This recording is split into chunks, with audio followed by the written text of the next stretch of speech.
diciamo che su siamo a posto. Ok. Nasce a Milano nel 1989 da un'idea di Luigi Giussani, fondatore di Comunione e Liberazione, e dall'imprenditore Danilo Fossati.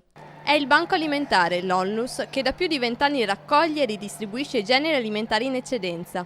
4 anni più tardi nasce il Banco Alimentare del Veneto, centro che oggi rifornisce 480 strutture di carità. Non ultimo, il Banco Solidale dei Veneti schiacciati dalla crisi.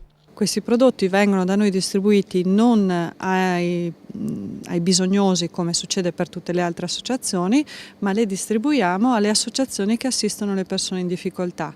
Un lavoro di raccolta e ridistribuzione per aiutare gli altri ad aiutare. È la piccola magia che i 145 volontari del Banco Alimentare del Veneto rendono possibile ogni giorno. A volte il volontario sembra che sia uno lui che dà, invece qui l'esperienza si fa è quello che si riceve, perché poter vivere con gratuità, aiutare gli altri, portare al cibo, a far arrivare il cibo alimenti alle persone indigenti, come diceva la mia Presidente, allarga il cuore. Sono 105.000 le persone aiutate nel 2014 e da quest'anno l'appoggio del banco va anche al lavoro di Mirella Tuzzato e dei suoi volontari. Un riconoscimento della qualità e dell'affidabilità dell'aiuto donato ai veneti schiacciati dalla crisi.